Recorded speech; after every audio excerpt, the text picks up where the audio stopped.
मैं दीपक शर्मा, आपके अपने YouTube चैनल दीपक साइंस क्लासेस में आपका स्वागत है।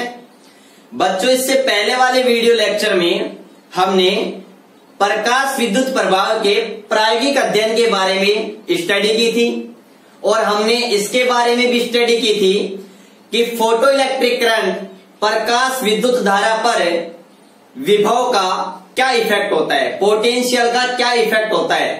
ठीक है बच्चों, आज हम इस वीडियो लेक्चर में हम इसकी स्टडी करेंगे कि प्रकाश विद्युत धारा पर प्रकाश की तीव्रता का क्या प्रभाव पड़ता है और हम यह भी स्टडी करेंगे कि प्रकाश विद्युत धारा पर आपतित प्रकाश की आवृत्ति का क्या प्रभाव पड़ता है। ठीक है बच्चों, तो अगर आपने अभी तक चैनल को सब्सक्राइब नहीं किया है तो सब्सक्राइब जरूर कर लें, बेल आइकन को दबाना बिल्कुल ना भूलें ताकि मैं जैसे ही वीडियो अपलोड करूं आपके पास तुरंत नोटिफिकेशन पहुंच जाए। और बच्चों, अगर वीडियो पसंद आए तो ज्यादा से ज्यादा लाइक कीजिए, कमेंट जरूर कीजिए और अपने मित्रों के पास में इसे जरूर शेयर कीजिए। ठीक है बच्चों, तो चलिए चलते हैं अपन आज के अपने टॉपिक पर और शुरुआत करते हैं अपने टॉपिक की कि प्रकाश विद्युत धारा पर आपतित प्रकाश की तीव्रता का क्या प्रभाव पड़ता है। ठीक है, अगर हम तीव्रता को चेंज करेंगे, अगर हम आपतित प्रकाश की तीव्रता को कम या ज्यादा करेंगे तो जो प्रकाश विद्युत धारा है उसका मान घटेगा या बढ़ेगा या कांस्टेंट रहेगा, अपरिवर्तित रहेगा। इसके बारे में हम स्टडी करते हैं। ठीक है, तो बच्चों, अगर सबसे पहले हम आपतित प्रकाश की तीव्रता की अगर स्टडी कर रहे हैं तो मैंने आपको बताया था, अगर हम आपतित प्रकाश की तीव्रता के स्टडी कर रहे हैं प्रकाश विद्युत धारा पर, तो हम सबसे पहले तो क्या करेंगे, आपतित प्रकाश की आवृत्ति को क्या करेंगे, कांस्टेंट कर देंगे। क्या करेंगे, कांस्टेंट करेंगे। तो आप ये याद रखना, जो हम प्रकाश डालेंगे कैथोड पर, जो हम प्रकाश डालेंगे उस कैथोड पर डाले हुए जो प्रकाश है उस प्रकाश की जो हमने, या फिर मैं कहूं जो हमारे पास में जो यूवी लाइट डाल रहे हैं उसकी जो आवृत्ति है, आवृत्ति, तो वो बच्चों वो आवृत्ति क्या होनी चाहिए, नियत। ठीक है, ये बात याद रखना, जो प्रकाश कैथोड पर डाल रहे हैं उसकी आवृत्ति हम क्या रखेंगे, नियत रखेंगे, कांस्टेंट रखेंगे। क्यों? क्योंकि हम किसकी स्टडी कर रहे हैं, प्रकाश की तीव्रता की। दूसरी बात, हमें कैथोड और एनोड के बीच में जो विभवांतर है उसको भी हम विभव विभाजक की सहायता से क्या कर लेंगे, फिक्स कर लेंगे। ठीक है, तो याद रखना, पहले हम प्रकाश की तीव्रता का अगर स्टडी कर रहे हैं तो जो कैथोड पर जो प्रकाश डालेंगे उसकी आवृत्ति नियत होनी चाहिए और कैथोड और एनोड पर जो पोटेंशियल लगा हुआ है इनके बीच में उसको भी हम क्या कर लेंगे, फिक्स कर लेंगे। ठीक है, मैंने बता दिया क्यों करते हैं। अगर फिक्स नहीं करेंगे तो अगर इनके मान में भी अगर हम चेंजेस करेंगे तो इनके मान में परिवर्तन के कारण भी प्रकाश विद्युत धारा के मान में परिवर्तन होगा। इसलिए हमें केवल और केवल ये अध्ययन करना है कि प्रकाश की तीव्रता का प्रकाश विद्युत धारा पर क्या प्रभाव पड़ता है। इसलिए केवल प्रकाश की तीव्रता की स्टडी करने के लिए हमने आवृत्ति को कांस्टेंट कर लिया और कैथोड एनोड के मध्य जो पोटेंशियल डिफरेंस है उसको भी मैंने विभव विभाजक की सहायता से क्या कर लिया, कांस्टेंट कर लिया, फिक्स कर लिया। ठीक है बच्चों, अब क्या करते हैं, देखो, जब इस कैथोड पर एक निश्चित आवृत्ति का, एक निश्चित फ्रीक्वेंसी का जब लाइट डालते हैं तो कैथोड से इलेक्ट्रॉनों का क्या होता है, उत्सर्जन होता है। कैथोड से इलेक्ट्रॉनों का क्या होता है, उत्सर्जन होता है। और ये इलेक्ट्रॉन बच्चों किधर मूव करते हैं, एनोड की ओर मूव करते हैं, जिसके कारण एनोड से बैटरी के पॉजिटिव टर्मिनल पर पहुंच जाते हैं, जिसके कारण परिपथ में प्रकाश विद्युत धारा का क्या होता है, प्रवाह होता है।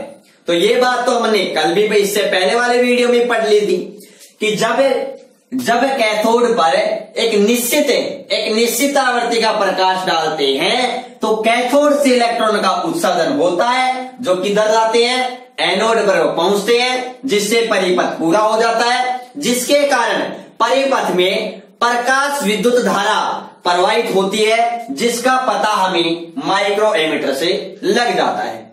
ठीक है बच्चों, अब देखो अब क्या कर रहे हैं, जैसे हमें इस नियत आवर्ती वाले प्रकाश की तीव्रता को हम बढ़ाते हैं, इस प्रकाश की आवर्ती तो क्या है, कांस्टेंट है, लेकिन इस आपतित प्रकाश की तीव्रता को हम क्या करते हैं, बढ़ाते हैं। अब आप कहोगे सर तीव्रता कैसे बढ़ाएंगे, तो बच्चों ये कोई भी हमारे पास में स्रोत है, कोई बिंदुवत प्रकाश स्रोत है, जिससे ये प्रकाश किस पर डाला जा रहा है, कैथोड पर।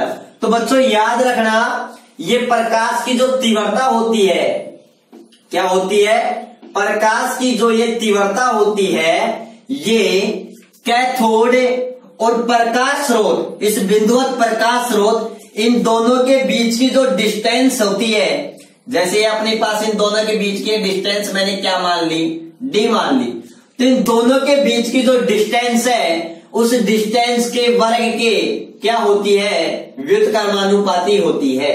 ठीक है, क्या होती है, व्युत्क्रमानुपाती होती है। इसका मतलब ये है, अगर मैं इन दोनों के बीच की डिस्टेंस को बढ़ाऊंगा, अगर मैं इसको बढ़ाऊंगा, अगर मैं दोनों कैथोड और प्रकाश स्रोत के बीच की दूरी या डिस्टेंस बढ़ाऊंगा, तो प्रकाश की आपतित प्रकाश की तीव्रता क्या हो जाएगी, कम हो जाएगी।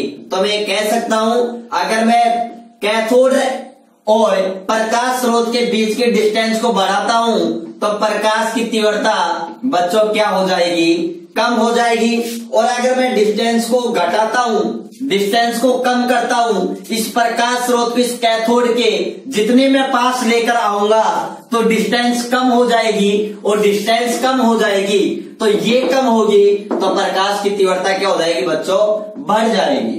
क्या होगी, बढ़ जाएगी। तो याद रखना, ये कैथोड है, ये बिंदुवत स्रोत है, इसको हम पास और दूर ले जाकर के प्रकाश की तीव्रता में क्या कर सकते हैं, परिवर्तन कर सकते हैं। अब तीव्रता बढ़ाएंगे तो इस बिंदुवत प्रकाश स्रोत को इस कैथोड के पास लेकर के आएंगे, पास लेकर के आएंगे तो इस कैथोड पर जो प्रकाश गिरेगा, जो लाइट गिरेगी, उसकी इंटेंसिटी क्या हो जाएगी, बढ़ जाएगी। इंटेंसिटी क्या हो जाएगी, बढ़ जाएगी।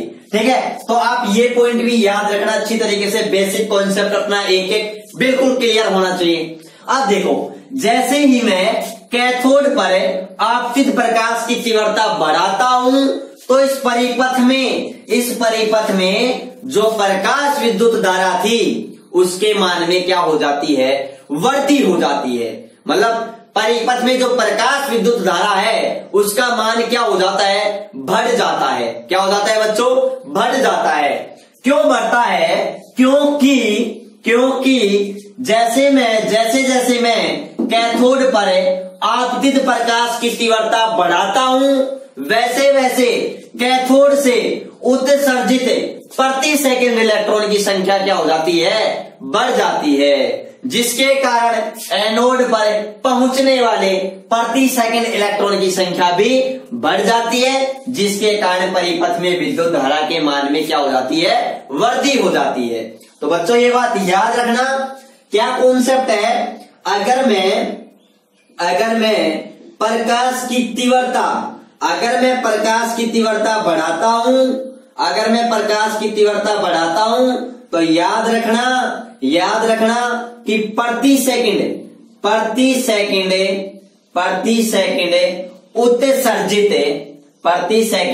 उत्सर्जित इलेक्ट्रॉनों की संख्या बढ़ती है, और जिसके कारण प्रकाश विद्युत धारा के मान में भी क्या होती है, वृद्धि होती है। तो क्या निष्कर्ष निकला, अगर हमें आपतित प्रकाश की तीव्रता बढ़ाते हैं, तो कैथोड से प्रति सेकंड उत्सर्जित इलेक्ट्रॉन की संख्या बढ़ जाती है, जिसके कारण एनोड पर भी प्रति सेकंड पहुंचने वाले इलेक्ट्रॉन की संख्या बढ़ जाती है, जिसके कारण इस परिपथ में विद्युत धारा के मान में भी क्या हो जाती है, वृद्धि हो जाती है। भाई कैथोड से इलेक्ट्रॉन जितनी जल्दी उत्सर्जित होंगे एनोड पर इलेक्ट्रॉन उतनी ही जल्दी पहुंचेंगे, जिसके कारण एनोड से बैटरी तक इलेक्ट्रॉन उतनी ही जल्दी पहुंचेंगे और परिपथ में जो संतृप्त प्रकाश विद्युत धारा थी उसके मान में क्या हो जाएगी बच्चों, वृद्धि हो जाएगी। क्या हो जाएगी, वृद्धि हो जाएगी। तो हमारा कॉन्सेप्ट निकल करके आता है कि नियत आवर्ती बच्चों याद रखना, जो लाइट है वो हमारे पास में कांस्टेंट है। क्या है, कांस्टेंट है। तो बच्चों याद रखना नियत आवर्ती के प्रकाश के लिए याद रखना प्रकाश की तीव्रता या फिर मैं कह सकता हूं कि प्रकाश विद्युत धारा का मान आपतित प्रकाश की तीव्रता के क्या होता है, समानुपाती होता है। क्या होता है बच्चों, समानुपाती होता है। क्योंकि हम देख रहे हैं जैसे जैसे तीव्रता बढ़ा रहे हैं, जैसे जैसे आपतित प्रकाश की तीव्रता बढ़ा रहे हैं परिपथ में, वैसे वैसे फोटो इलेक्ट्रिक करंट प्रकाश विद्युत धारा के मान में वृद्धि हो रही है। तो हमारे पास में ये कॉन्सेप्ट निकल करके आ गया, ये इंपोर्टेंट फैक्ट्स निकल करके आ गया कि नियत आवर्ती के प्रकाश के लिए अगर हमें प्रकाश की तीव्रता बढ़ाते हैं तो परिपथ में प्रकाश विद्युत धारा का मान भी क्या होता है, बढ़ता है। या फिर मैं कह सकता हूं कि जो हमारे पास में आपतित प्रकाश की तीव्रता होती है, आपतित प्रकाश की तीव्रता वो किसके समानुपाती होती है, प्रकाश विद्युत धारा के। किसके समानुपाती होती है, प्रकाश विद्युत धारा के। लेकिन कब, ये याद रखना, कांस्टेंट आवर्ती पर या कांस्टेंट फ्रीक्वेंसी पर। यदि प्रकाश की आवर्ती नियत है या फिर मैं कहूं कोई नियत आवर्ती वाला प्रकाश है तो याद रखना प्रकाश विद्युत धारा का मान प्रकाश की या आपतित प्रकाश की तीव्रता के क्या होता है, समानुपाती होता है। ये बात क्लियर। तो देखो अगर समानुपाती होता है तो बच्चों देखना ध्यान से, मोस्ट यहां तक ये क्लियर है आपके। अगर आप स्क्रीनशॉट लेना चाहो तो ले सकते हो, ठीक है, तो ले लिया होगा। तो देखो इधर देखो, अगर मैं आपको ग्राफ अपलोड करूं, अगर मैं आपतित प्रकाश की तीव्रता और मैं प्रकाश विद्युत धारा के बीच में अगर मैं ग्राफ खींचूं तो देखो हमें ग्राफ कैसा प्राप्त होगा। देखो बच्चों, ये मैंने क्या लिया, ये मैंने इस अक्ष पर क्या ले लिया, आपतित प्रकाश की तीव्रता, आपतित प्रकाश की तीव्रता। और तीव्रता को क्या कहते हैं, इंटेंसिटी, इसलिए इसको आई से क्या करते हैं, इंडिकेट करते हैं। ये मैंने एक्स अक्ष पर क्या ले ली, आपतित प्रकाश की तीव्रता, ठीक है। वाई अक्ष पर मैंने क्या ले ली, संतृप्त प्रकाश विद्युत धारा, संतृप्त प्रकाश विद्युत धारा। आप कहोगे सर ये संतृप्त वर्ड क्या है, संतृप्त प्रकाश विद्युत धारा क्या है। तो बच्चों कल हमने बात की थी कि जब हमें कैथोड पर एक निश्चित आवर्ती का प्रकाश डालते हैं तो प्रकाश विद्युत धारा का मान बढ़ता है। उसके बाद में मैंने एनोड के धन विभव के मान में वृद्धि की थी, तो एनोड पर पॉजिटिव विभव का मान बढ़ाने पर परिपथ में प्रकाश विद्युत धारा के मान में वृद्धि हो रही थी और एक मैक्सिमम वृद्धि के बाद में धारा का मान कांस्टेंट हो गया था। तो उस परिपथ में जो प्रवाहित अधिकतम प्रकाश विद्युत धारा है, उस अधिकतम प्रकाश विद्युत धारा को बच्चों क्या कहते हैं, संतृप्त प्रकाश, या मैं कहूं संतृप्त प्रकाश विद्युत धारा, ठीक है ना। तो याद रखना संतृप्त प्रकाश विद्युत धारा किसे कहते हैं, परिपथ में प्रवाहित अधिकतम प्रकाश विद्युत धारा को या प्रवाहित अधिकतम धारा को ही क्या कहते हैं, संतृप्त प्रकाश विद्युत धारा। तो देखो जब हम इन दोनों के बीच में ग्राफ खींचते हैं तो आपको पता है कि जैसे जैसे आपतित प्रकाश की तीव्रता बढ़ाते हैं वैसे वैसे प्रकाश विद्युत धारा के मान में क्या होती है, वृद्धि होती है। इसलिए इन दोनों के बीच में जो ग्राफ आता है वो कैसा आता है, एक स्ट्रेट लाइन आती है, एक सीधी सरल रेखा हमको प्राप्त होती है। और याद रखना ये किस पर प्राप्त होती है कि आपतित प्रकाश की जो आवृत्ति होती है वो क्या रहनी चाहिए, कांस्टेंट होनी चाहिए। और कैथोड एनोड के बीच में जो पोटेंशियल लगा होता है वो भी कांस्टेंट होना चाहिए। ठीक है बच्चों, नहीं तो फिर चेंजेस उनके कारण भी इसमें कुछ इंक्लूड होगा। तो ये बात क्लियर। तो आज का मेन पॉइंट है अभी तक का कि नियत आवर्ती के प्रकाश के लिए, नियत आवर्ती के प्रकाश के लिए जो प्रकाश विद्युत धारा है वो आपतित प्रकाश की तीव्रता की क्या होती है, समानुपाती होती है। मतलब आपतित प्रकाश की तीव्रता बढ़ाएंगे तो परिपथ में प्रकाश विद्युत धारा के मान में भी क्या होगी, वृद्धि होगी। या फिर मैं कह सकता हूं कि तीव्रता के मान में जितनी वृद्धि करेंगे प्रकाश विद्युत धारा के मान में भी उसी अनुपात में क्या होगी, वृद्धि होगी। और वृद्धि होने का कारण बच्चों क्या है कि कैथोड से प्रति सेकंड उत्सर्जित होने वाले इलेक्ट्रॉन की संख्या बढ़ जाती है, जिसके कारण एनोड पर इलेक्ट्रॉन होंगे वो उतनी ही जल्दी पहुंच जाते हैं। ठीक है, जिसके कारण परिपथ में प्रकाश विद्युत धारा के मान में क्या हो जाती है, वृद्धि हो जाती है। तो ये पॉइंट क्लियर है। अगर आप स्क्रीनशॉट लेना चाहो तो ले सकते हो। ठीक है, अब देखो हम निरोधी विभव कल हमने पढ़ा था कि निरोधी विभव किसे कहते हैं। एनोड पर वह ऋणात्मक विभव जिस पर परिपथ में प्रकाश विद्युत धारा का मान क्या हो जाता है, शून्य हो जाता है।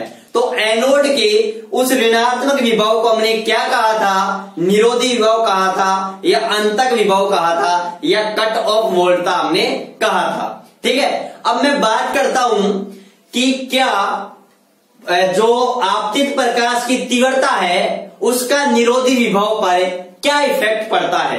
ठीक है, मैं यही ये भी बात करता हूं। तो चलो एक ग्राफ के माध्यम से हम देखते हैं, बहुत ही इंपॉर्टेंट पॉइंट है। और बच्चों जो हम ये स्टडी कर रहे हैं, इन स्टडी की सहायता से, इस अध्ययन की सहायता से हमारे पास में कुछ इंपॉर्टेंट फैक्ट निकल करके आ रहे हैं। और बाद में मैं आपको कहूंगा इन फैक्ट को ही, या मैं कहूं इन तथ्यों को ही बाद में प्रकाश विद्युत प्रभाव के नियम के नाम से जाना जाएगा, जो हमारे एग्जाम की दृष्टि से बहुत ही ज्यादा महत्वपूर्ण है।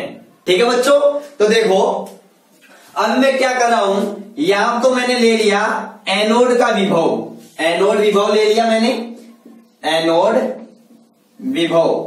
और मैंने आपको बताया था एनोड पर विभव पॉजिटिव भी हो सकता है और नेगेटिव भी हो सकता है, या फिर क्या हो सकता है, जीरो भी हो सकता है। तो देखो ये मैंने ले लिया, विभव ले लिया। ठीक है, अब देखो वाई एक्सिस है, इस पर तो मैंने क्या ले ली, संतृप्त धारा ले ली। ठीक है, ये यहां पर इस साइड में पॉजिटिव वैल्यू है इसकी, यहां जीरो है और इधर क्या है, नेगेटिव। और बच्चों याद रखना एनोड पर जब नेगेटिव विभव लगाते हैं अपन इस दिक् परिवर्तक की सहायता से, ठीक है ना, तो याद रखना नेगेटिव विभव, एनोड पर नेगेटिव विभव लगता है तब उसे अपन क्या कहते हैं, मंदक विभव कहते हैं। क्या कहते हैं, मंदक विभव कहते हैं। अब देखो बच्चों हम क्या करते हैं, कोई दिक्कत नहीं है, हम फिर से एक बार आपतित प्रकाश की आवृत्ति को तो क्या रख लेते हैं, कांस्टेंट रख लेते हैं। ठीक है, और हम एक बार क्या करते हैं, आपतित प्रकाश की तीव्रता को क्या करते हैं, चेंज करते हैं। आपतित प्रकाश की तीव्रता को क्या करते हैं, चेंज करते हैं। जैसे कल मैंने आपको एक ग्राफ अपलोड किया था प्रकाश विद्युत धारा एनोड विभव के बीच में, तो देखो मेरे पास में ये ग्राफ था, इस प्रकार से ग्राफ था मेरे पास में। ठीक है, इस टाइप से ग्राफ था, इस टाइप से।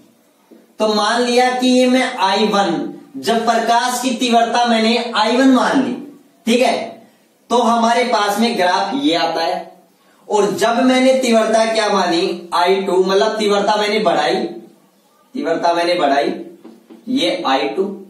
उसके बाद में मैंने और अधिक आवर्त तीव्रता का मैंने प्रकाश डाला I3।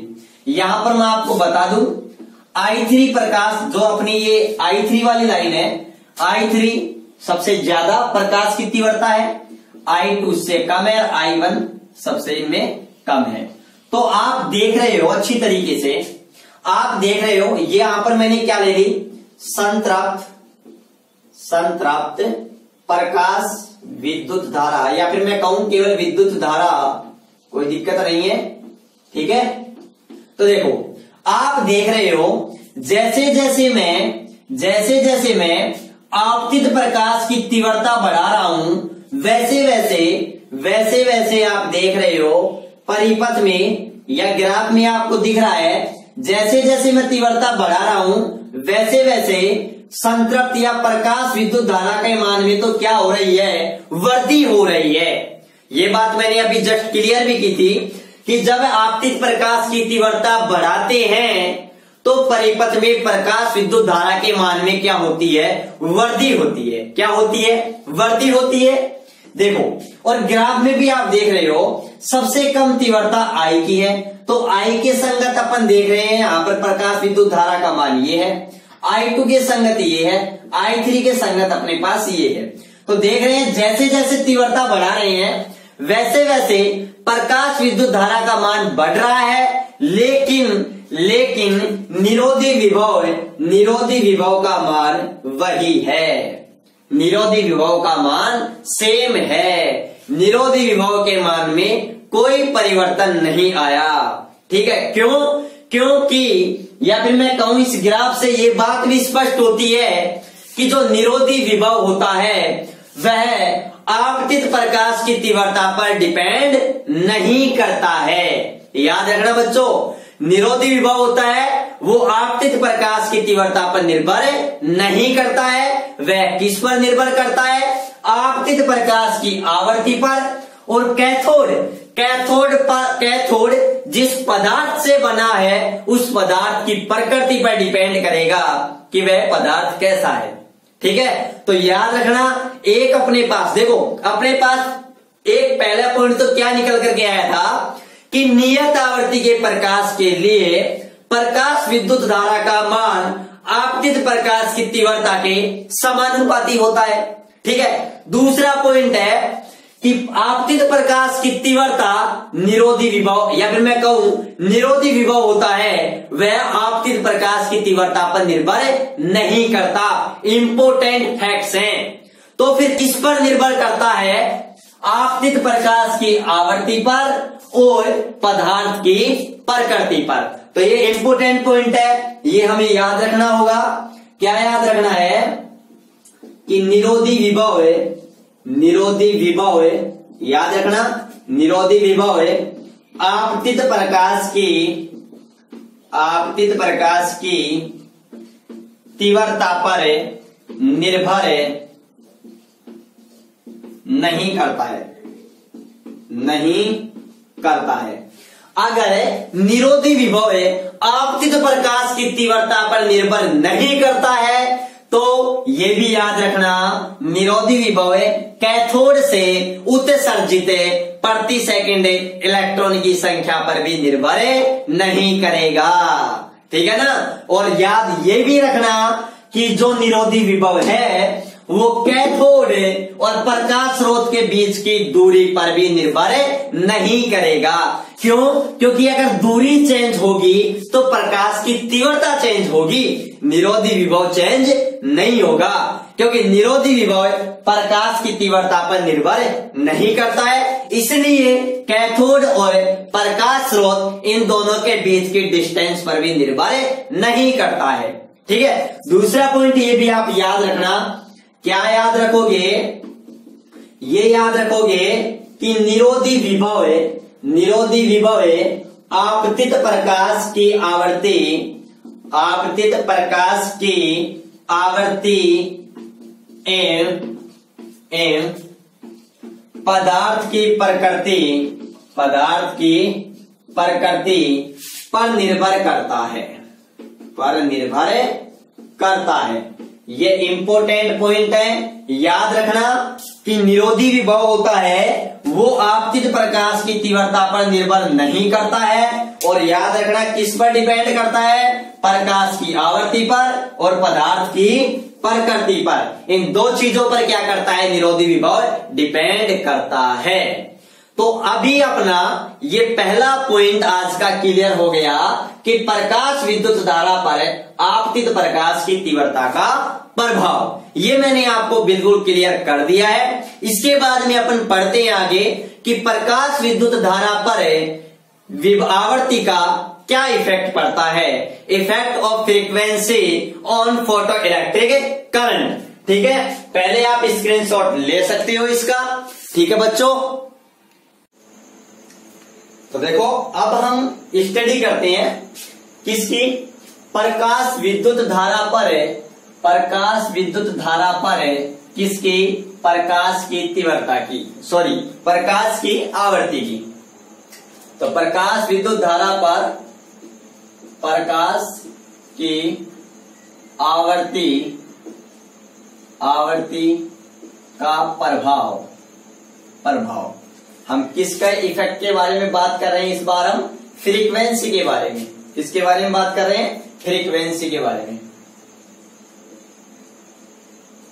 ठीक है, हम ये स्टडी कर रहे हैं कि जो प्रकाश विद्युत धारा पर जो आपतित प्रकाश है उसकी आवर्ती में अगर चेंजेज कर दें तो प्रकाश विद्युत धारा पर क्या इफेक्ट पड़ेगा। यदि हम आवर्ती कम कर दें, यदि हम आवर्ती बढ़ा दें तो प्रकाश विद्युत धारा पर क्या प्रभाव पड़ेगा, मतलब प्रकाश विद्युत धारा बढ़ेगी या घटेगी या कांस्टेंट रहेगी, नियत रहेगी। ठीक है बच्चों, इसी टॉपिक के अंदर हम इसकी भी स्टडी करेंगे कि जो पोटेंशियल, स्टॉपिक पोटेंशियल होता है जिसे अपन कट ऑफ पोटेंशियल भी कहते हैं, निरोधी विभव या अंतक विभव भी कहते हैं। तो निरोधी विभव या अंतक विभव पर आवर्ती का क्या प्रभाव पड़ता है, इसी टॉपिक के अंदर हम इस बात की भी चर्चा करने वाले हैं। तो देखो सबसे पहले क्या होता है, तो देखना सबसे पहले मैं बात कर रहा हूं, अगर मैं आवर्ती की स्टडी कर रहा हूं प्रकाश विद्युत धारा पर, तो मैंने आपको क्या बताया कि निरोधी विभव का मान अपन क्या कर देंगे, कैथोड और एनोड के बीच में जो पोटेंशियल होगा उसको कांस्टेंट कर देंगे। दूसरी बात, जो आपतित प्रकाश की तीव्रता है, इस बार हम किसको नियत करेंगे, इस बार हम नियत करेंगे प्रकाश की तीव्रता। इस तीव्रता को अपन इंटेंसिटी को क्या कर देंगे, कांस्टेंट कर देंगे। कांस्टेंट का मतलब क्या कर देंगे, नियत कर देंगे, फिक्स कर देंगे, स्थिर कर देंगे। ठीक है, और हमें किसको चेंजेज करेंगे, आवर्ती को, हम आवर्ती को परिवर्तित करेंगे। अब आप कहोगे सर हम आवर्ती को, हम यहाँ पर इस कैथोड है ना, कैथोड, इस कैथोड पर अलग अलग आवर्ती, अलग अलग फ्रीक्वेंसी का क्या डालेंगे, प्रकाश डालेंगे। आप कहोगे सर कि अलग अलग आवर्ती का प्रकाश हम कैसे डाल सकते हैं, तो पहले तो मैं आपको क्लियर कर दूं, अलग अलग रंगों के प्रकाश की आवर्ती क्या होती है, अलग अलग। आपको पता है कि प्रकाश, जो श्वेत प्रकाश होता है वह 7 रंगों से मिलकर बना होता है। उन 7 रंगों की तरंग दैर्ध्य भी अलग अलग होती है, और तरंग दैर्ध्य अलग अलग होती है तो आवर्ती भी क्या होती है, उनकी अलग अलग होती है, क्योंकि लैम्डा और आवर्ती न्यू, इनके अंदर क्या होता है, रिलेशन होता है। जिसकी लैम्डा ज्यादा उसकी आवर्ती कम, ठीक है ना, जिसकी लैम्डा कम उसकी आवर्ती ज्यादा। ठीक है, तो या तो हम प्रकाश अलग अलग रंगों के प्रकाश डालते हैं तो इसका मतलब उसकी आवर्ती अलग अलग है। बैंगनी रंग की प्रकाश की आवर्ती अलग है, नीले रंग की प्रकाश की आवर्ती अलग है, लाल रंग के प्रकाश की आवर्ती अलग अलग है। ठीक है, या फिर हम बीच में जो लाइट आती है किसी स्रोत से, उसके बीच में कुछ फिल्टर परिपथ लगा देते हैं। कुछ फिल्टर परिपथ होते हैं जो आवर्ती को क्या कर देते हैं, परिवर्तित कर देते हैं। ठीक है ना, तो उस बेस पर भी हम आवर्ती को, अलग अलग आवर्ती का प्रकाश कैथोड पर डाल सकते हैं। ठीक है ना, ये बात याद रखना। अब हम स्टडी कर रहे हैं कि जब हम अलग अलग आवर्ती का प्रकाश डालते हैं कैथोड पर, तो फोटो इलेक्ट्रिक करंट होती है, जो प्रकाश विद्युत धारा होती है, उस पर क्या प्रभाव पड़ता है। तो देखो बच्चों, सबसे पहले हमने आपतित प्रकाश की तीव्रता है, प्रकाश की तीव्रता उसको कांस्टेंट कर दिया। कैथोड और एनोड के बीच विभव विभाजक की सहायता से पोटेंशियल है वो कांस्टेंट कर दिया। अब हमने क्या किया, सबसे पहले जब कैथोड पर प्रकाश डाला एक आवर्ती का, तो जैसे जैसे हम प्रकाश डालते हैं कैथोड पर, और कैथोड पर जब प्रकाश डालते हैं तब हमने देखा कि परिपथ में कोई विद्युत धारा का प्रवाह नहीं होता है। क्यों नहीं होता है? क्योंकि मैंने आपको बताया था कि कैथोड से इलेक्ट्रॉन के उत्सर्जन के लिए, कैथोड से इलेक्ट्रॉन के उत्सर्जन के लिए एक निश्चित, एक स्पेसिफिक फ्रीक्वेंसी की, या फिर मैं कहूं एक विशिष्ट आवृत्ति की, या एक निश्चित आवृत्ति के प्रकाश की आवश्यकता होती है। या फिर मैं कहूं कैथोड से इलेक्ट्रॉन का उत्सर्जन तभी होगा जब इस पर एक निश्चित न्यूनतम आवृत्ति का क्या डाला जाए, प्रकाश डाला जाए। और बच्चों, मैंने उस न्यूनतम निश्चित आवृत्ति के प्रकाश को ही मैंने क्या कहा था, देहली आवृत्ति। क्या कहा था? देहली आवृत्ति। और मैंने चिल्ला चिल्ला करके कहा था कि देहली आवृत्ति से अधिक आवृत्ति के प्रकाश पर फोटो इलेक्ट्रिक जो घटना होती है वो संपन्न होती है या घटित होती है। या फिर मैं कहूं, अगर हम देहली आवृत्ति से कम आवृत्ति का प्रकाश डालते हैं तो फोटो इलेक्ट्रॉन का उत्सर्जन नहीं होता है, जिसके कारण प्रकाश विद्युत प्रवाह की घटना भी घटित नहीं होती है। तो देखो, जब हमें कैथोड पर हम जो प्रकाश डाल रहे हैं, तो प्रारंभ में देखा हमने कि परिपथ में कोई विद्युत धारा का प्रवाह नहीं होता है। क्यों नहीं होता है? क्योंकि इस कैथोड के लिए, इस कैथोड जिस धातु का बना है उस धातु के लिए एक निश्चित आवृत्ति होती है जिसे अपन देहली आवृत्ति कहते हैं। अगर प्रकाश उस देहली आवृत्ति से कम है तो कैथोड से इलेक्ट्रॉन का उत्सर्जन नहीं होगा, जिसके कारण परिपथ में कोई प्रकाश विद्युत धारा का प्रवाह नहीं होगा। अब जैसे जैसे कैथोड पर जो प्रकाश गिर रहा है उसकी आवृत्ति को हम बढ़ाते हैं, तो एक निश्चित आवृत्ति गिरने पर, या फिर मैं कहूं देहली आवृत्ति के बराबर प्रकाश गिरने पर कैथोड से इलेक्ट्रॉन का क्या होता है, उत्सर्जन होता है। क्या होता है? उत्सर्जन होता है। तो बच्चों, अच्छी तरीके से याद रखना, मोस्ट इंपोर्टेंट पॉइंट है, जब किसी धातु पर आपतित प्रकाश की आवृत्ति देहली आवृत्ति के बराबर हो जाती है तो ही उस धातु से या उस कैथोड से इलेक्ट्रॉन का क्या होता है, उत्सर्जन होता है, जिसके कारण परिपथ में प्रकाश विद्युत धारा का क्या होता है, प्रवाह होता है। अब हमें उसके बाद देहली आवृत्ति के बाद जैसे जैसे हमें आपतित प्रकाश की आवृत्ति को बढ़ाते हैं, परिपथ में प्रकाश विद्युत धारा के मान में क्या होती है, वृद्धि होती है। और एक अधिकतम वृद्धि हो जाने के बाद में धारा का मान नियत हो जाता है, और उस नियत और उस अधिकतम धारा के मान को हम क्या कहते हैं, संतृप्त प्रकाश विद्युत धारा। क्या कहते हैं? संतृप्त प्रकाश विद्युत धारा। तो मैंने क्या बताया, जब अपन देहली आवृत्ति से कम आवृत्ति का प्रकाश गिर रहा है कैथोड पर, तो परिपथ में कोई विद्युत धारा का प्रवाह नहीं होता है। जब कैथोड पर देहली आवृत्ति के बराबर प्रकाश गिर रहा है तो परिपथ में विद्युत धारा का क्या होता है, प्रवाह होता है। ठीक है। और जैसे जैसे हम आवृत्ति बढ़ाते हैं, जैसे जैसे हम आवृत्ति क्या करते हैं, बढ़ाते हैं, वैसे वैसे परिपथ में प्रकाश विद्युत धारा का मान क्या होता है, बढ़ता है।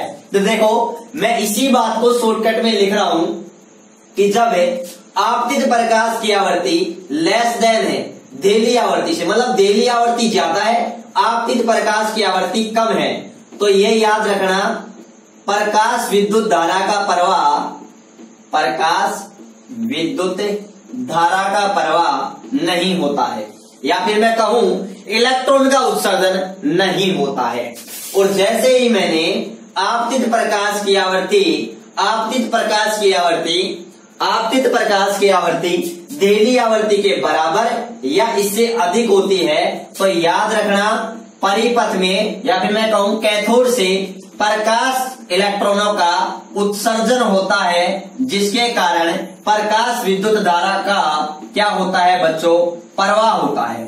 क्या होता है, प्रवाह होता है। ये बात क्लियर। नेक्स्ट पॉइंट की बात करूं मैं, यदि आपतित प्रकाश की आवृत्ति डेली आवृत्ति से बहुत ज्यादा है तो याद रखना, याद क्या रखना, प्रकाश विद्युत धारा का मान, प्रकाश विद्युत धारा का मान बढ़ता है एवं अधिकतम होने के बाद, अधिकतम होने के बाद क्या हो जाता है, नियत हो जाता है। क्या हो जाता है, नियत हो जाता है। और उस धारा को हम क्या कहते हैं बच्चों, उस धारा को हम कहते हैं संतृप्त प्रकाश विद्युत धारा। क्या कहते हैं, संतृप्त प्रकाश विद्युत धारा। तो ये हमने क्या पढ़ा है बच्चों, ये हमने पढ़ा है कि प्रकाश विद्युत धारा पर जो प्रकाश डाल रहे हैं उसकी आवृत्ति का क्या प्रभाव पड़ेगा। तो आप यहां से क्या पॉइंट निकला है, हमारे पास में ये पॉइंट निकला है कि जैसे जैसे आपतित प्रकाश की आवृत्ति बढ़ाते हैं, आपतित प्रकाश की आवृत्ति बढ़ाते हैं, वैसे वैसे परिपथ में प्रकाश विद्युत धारा का मान बढ़ता है। वैसे वैसे परिपथ में प्रकाश विद्युत धारा का मान बढ़ता है। क्यों बढ़ता है, क्योंकि ये उत्सर्जित इलेक्ट्रॉन हैं, इन उत्सर्जित इलेक्ट्रॉनों की क्या बढ़ती है बच्चों, काइनेटिक एनर्जी बढ़ती है। क्या बढ़ती है, काइनेटिक एनर्जी बढ़ती है, गतिज ऊर्जा बढ़ती है। ये हमारे पास में जो फोटो इलेक्ट्रॉन है ना, फोटो इलेक्ट्रॉन्स, इनकी क्या बढ़ जाती है बच्चों, इनकी क्या बढ़ जाती है, काइनेटिक एनर्जी बढ़ जाती है, जिसके कारण परिपथ में प्रकाश विद्युत धारा का मान में क्या हो जाती है, वृद्धि हो जाती है। तो ये पॉइंट यहां तक क्लियर। अगर क्लियर है तो आप स्क्रीनशॉट लेना चाहो तो ले सकते हो। तो स्क्रीनशॉट ले लिया। देखो अब अपन बात करते हैं कि जैसे जैसे हम आपतित प्रकाश की आवृत्ति को बढ़ाते हैं वैसे वैसे परिपथ में प्रकाश विद्युत धारा के मान में क्या होती है, वृद्धि होती है। क्यों वृद्धि होती है, क्योंकि आपतित प्रकाश की आवृत्ति बढ़ाने पर, आपतित प्रकाश की आवृत्ति बढ़ाने पर फोटो इलेक्ट्रॉन की जो काइनेटिक एनर्जी होती है वो बढ़ती है।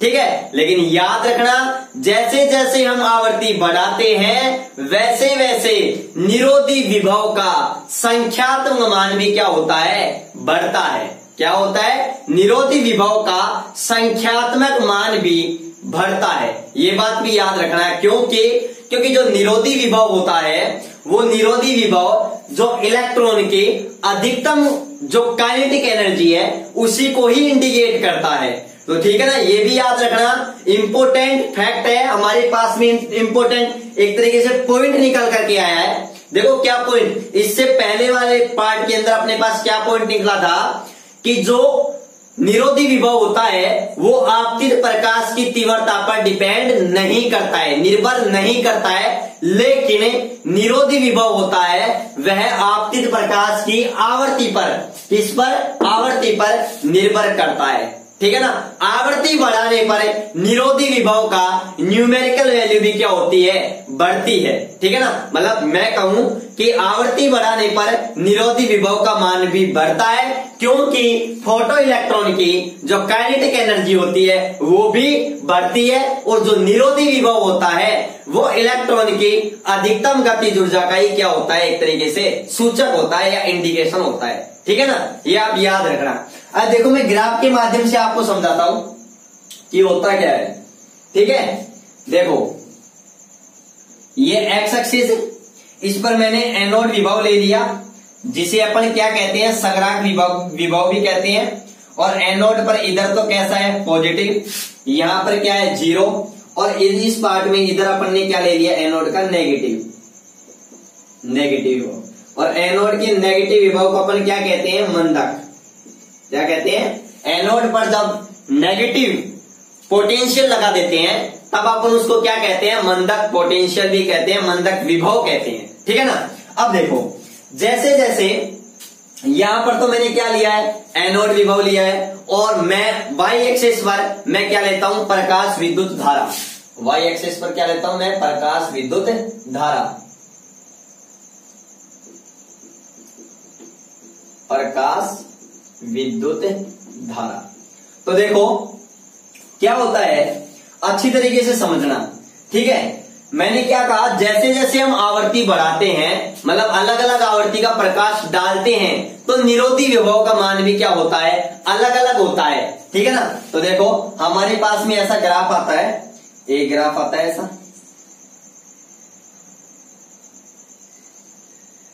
इस टाइप का। दूसरा हमारे पास में आता है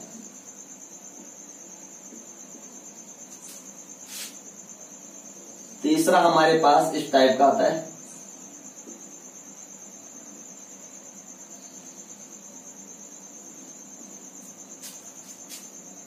देखो हमारे पास ये तीन आ रहे हैं, आपको आप देख रहे हो मंदक विभव पर हमारे पास में ये तीन।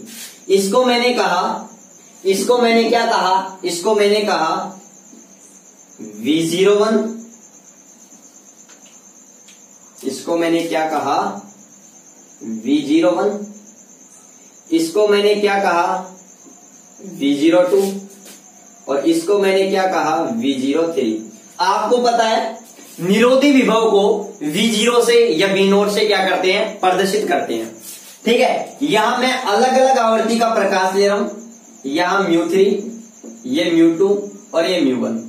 यहां पर मैं आपको ये भी बता दूं, यहां पर μ3 का मान ज्यादा है, μ2 का उससे कम है, और हमारे पास μ1 का मान सबसे कम है, ठीक है। आप ये भी अच्छी तरीके से याद रखना। अब देखो यहां पर ये धारा है, ये नियत है। पहले तो मैं ये भी बता दूं, यहां पर आई क्या है, कांस्टेंट है। आई क्या है, आपतित प्रकाश की तीव्रता, जो क्या है, नियत है। और आप यहां पर देख रहे हो जैसे जैसे यहां पर देखो प्रकाश विद्युत धारा का मान बढ़ रहा है, लेकिन यहां पर देखो प्रकाश विद्युत धारा का मान नियत है, और इस धारा को अपन क्या कहते हैं, संतृप्त प्रकाश विद्युत धारा कहते हैं, ठीक है। आप ये बात याद रखना। अब देखो मैं आपको क्या बता रहा हूं, अच्छी तरीके से समझना। देखो जैसे जैसे आवृत्ति का मान बढ़ रहा है, वैसे वैसे देखो यहां पर निरोधी विभव का मान, देखो जब है अधिक आवृत्ति, जब देखो यहां पर पहले मैं देखूं μ1 आवृत्ति का प्रकाश डाला जाता है, निरोधी विभव V01 है, ठीक है। और देखो प्रकाश डाला जाता है तो प्रारंभिक धारा का मान बढ़ता है, और बढ़ने के बाद में क्या हो जाता है, कांस्टेंट हो जाता है, मतलब धारा तो वही मैक्सिमम हो जाती है। फिर हम दूसरी आवृत्ति μ2 का उससे मतलब पहले वाली आवृत्ति से ज्यादा आवृत्ति का प्रकाश डालते हैं तो हमारे पास निरोधी विभव का मान कुछ अलग आता है। लेकिन वही बात, जैसे जैसे हम आवृत्ति बढ़ाते जाते हैं, वैसे वैसे हमारे पास प्रकाश विद्युत धारा का मान बढ़ता है, और हमारे मैक्सिमम हो जाने के बाद वही कांस्टेंट हो जाता है। सेम कंडीशन μ3 के अंदर है, वही अलग हमारे पास निरोधी विभव का मान आता है, और वही धारा अधिकतम होने के, धारा बढ़ने के बाद में कांस्टेंट हो जाती है। तो आपने क्या देखा, जैसे जैसे हम आवृत्ति बढ़ाते हैं, वैसे वैसे प्रकाश विद्युत धारा का मान में वृद्धि होती है, और एक अधिकतम वृद्धि हो जाने के बाद में कांस्टेंट हो जाती है। और साथ में ये बात भी है, जैसे जैसे हम आवृत्ति बढ़ाते हैं, वैसे वैसे निरोधी विभव का मान भी क्या होता है, बढ़ता है। तो हमारे पास यहां पर 2 पॉइंट निकल करके आए हैं।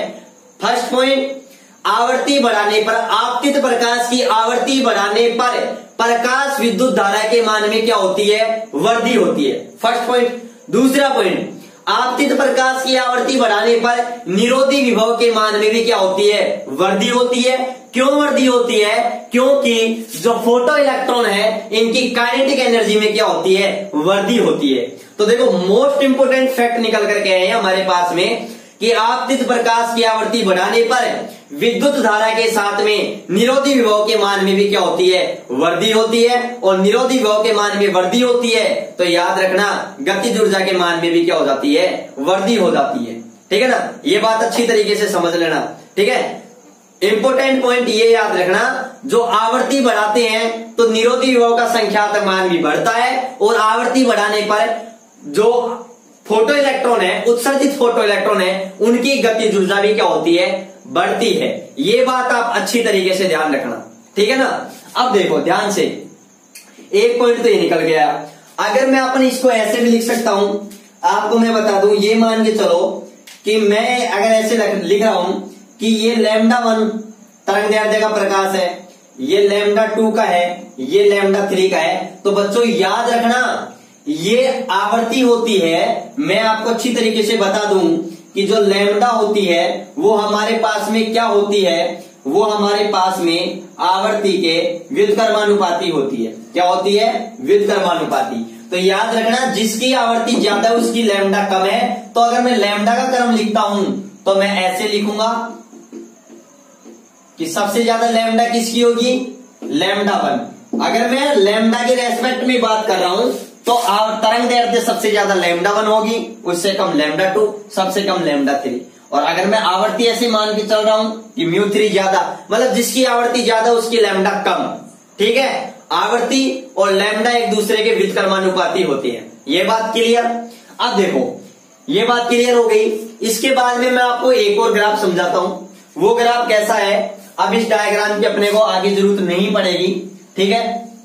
हमारा काम यहां तक हमने 3 स्टडी कर ली है कि आपतित प्रकाश पर तीव्रता का क्या प्रभाव पड़ेगा, ठीक है, पोटेंशियल डिफरेंस का क्या प्रभाव पड़ेगा, और हमारे पास में जो फ्रीक्वेंसी है उसका क्या इफेक्ट पड़ेगा। अब देखो एक ग्राफ और अपलोड करता हूं मैं आवर्ती और निरोधी विभव के बीच में, ठीक है। देखो इधर हमारे पास में एक्स अक्ष पर ले ली मैंने आवर्ती, और आवर्ती को मैंने इंडिकेट किया है न्यू से, ठीक है। वाई एक्सिस पर मैंने क्या ले ली, निरोधी विभव।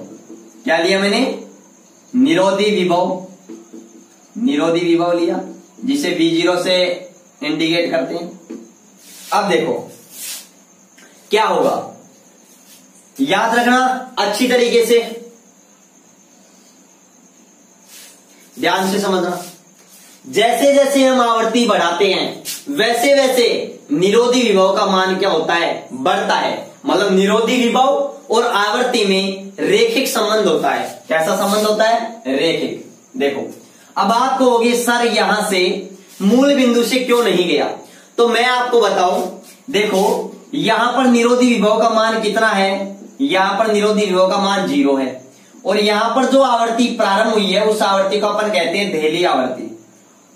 तो मैंने आपको कहा जैसे जैसे अपन देखो यहां से यहां तक भी आपने आवर्ती तो बढ़ाई है, लेकिन ये आवर्ती बढ़ाने में, ये आवर्ती बढ़ा रहे हो, इस आवर्ती का प्रकाश दे रहे हो, तो ये आवर्ती हमारे किस में काम आई है बच्चों, ये आवर्ती हमारे कार्य फलन में काम आई है, जिसे हम W0 या फाई नोट से इंडिकेट करते हैं। मैंने आपको कहा था किसी धातु की सतह से इलेक्ट्रॉन को उत्सर्जन कराने के लिए एक निश्चित आवर्ती का प्रकाश दिया जाता है, जिसे अपन क्या कहते हैं, देहली आवर्ती कहते हैं। तो अगर उससे कम आवर्ती का प्रकाश डाला जाता है तो क्या होता है, देखो जब अपन प्रकाश डालते हैं, एक निश्चित आवर्ती का प्रकाश डालते हैं, तो क्या होता है, मैंने आपको बताया था कि किसी भी धातु को अपन ऊर्जा देते हैं तो वह ऊर्जा 2 रूपों में कार्य करता है।